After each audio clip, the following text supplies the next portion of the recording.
안녕하세요. 요즘 인공지능 때문에 일자리 걱정 많으시죠? 그래서 그런지 기본소득 이야기가 참 많이 들리는데요. 만약에 모든 성인한테 매달 얼마씩 돈을 준다, 이러면 우리 경제가 어떻게 될까요? 오늘은 당신께서 보내주신 자료, 특히 한국조세재정연구원 보고서를 좀 깊게 파보려고 합니다. 이 보고서는 딱 구체적으로 정했어요. 25세 이상 성인에게 월 30만 원. 이게 연간으로 따지면 GDP의 한 7.35% 정도 되더라고요. 약 141조 원. 와, 141조 원이면 우리나라 1년 예산의 거의 4분의 1 아닌가요? 엄청난 돈인데 여기서 진짜 중요한 건 이 돈을 어떻게 마련하느냐 이거였어요. 맞습니다. 기본소득 자체보다도 그 재원을 어떻게 조달하느냐가 경제에 미치는 영향이 결정적이더라. 이게 이 연구의 핵심이에요.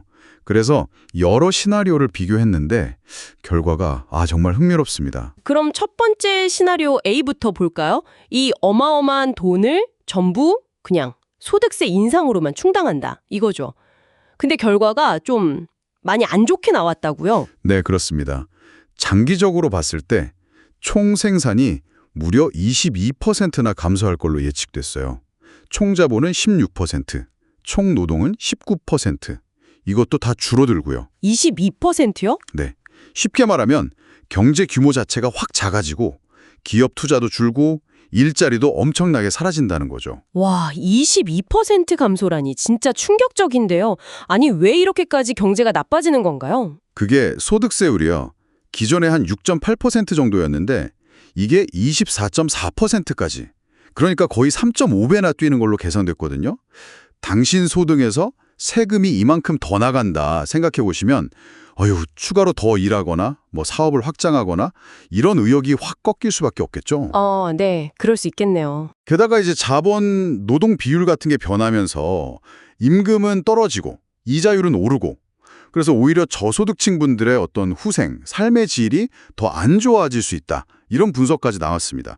고용률도 한 15%포인트 이상 떨어질 걸로 봤고요. 와, 세금만 올리는 걸로는 진짜 부담이 상상 이상이네요.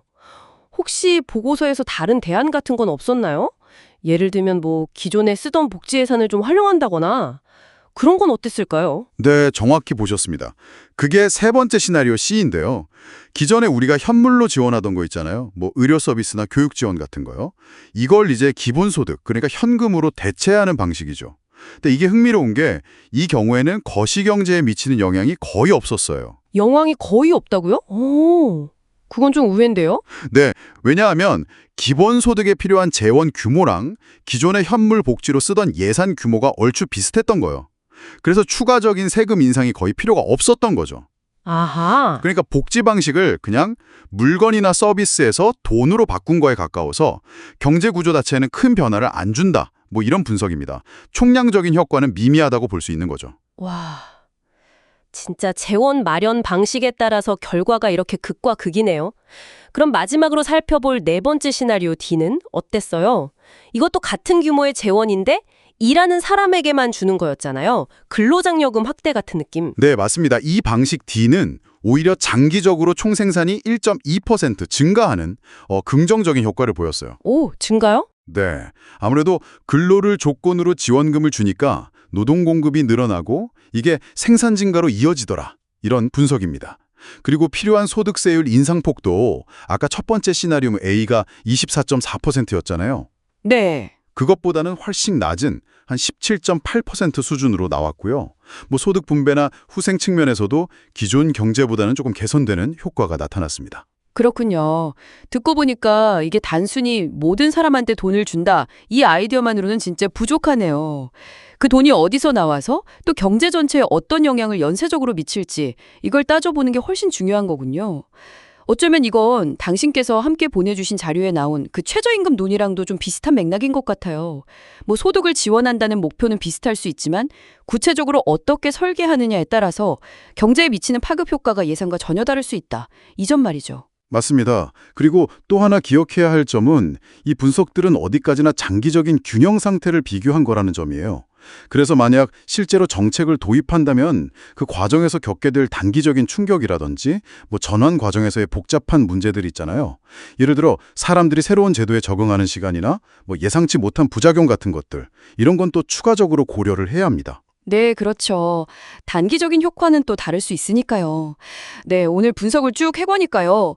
기본소득의 경제적 효과는 결국 재원을 어떻게 마련하느냐, 이 어떻게에 따라서 정말 극명하게 달라진다는 걸 확인할 수 있었습니다. 세금 인상만으로는 경제 위축 가능성이 크지만 또 기존 제도를 조정하거나 근로랑 연계하는 방식을 쓰면 결과가 달라질 수도 있다는 거고요. 그렇죠. 다양한 가능성을 열어두고 봐야겠죠. 질 텐데요. 단순히 찬성이다 반대다 이걸 넘어서서 우리 사회에 정말 가장 적합한 방식은 뭘까? 경제적 효율성, 그리고 사회적 형평성, 이 두 가지를 다 고려한 최적의 지점을 어떻게 찾을 수 있을까? 이런 고민, 당신도 오늘 저희와 함께 해보시면 어떨까요?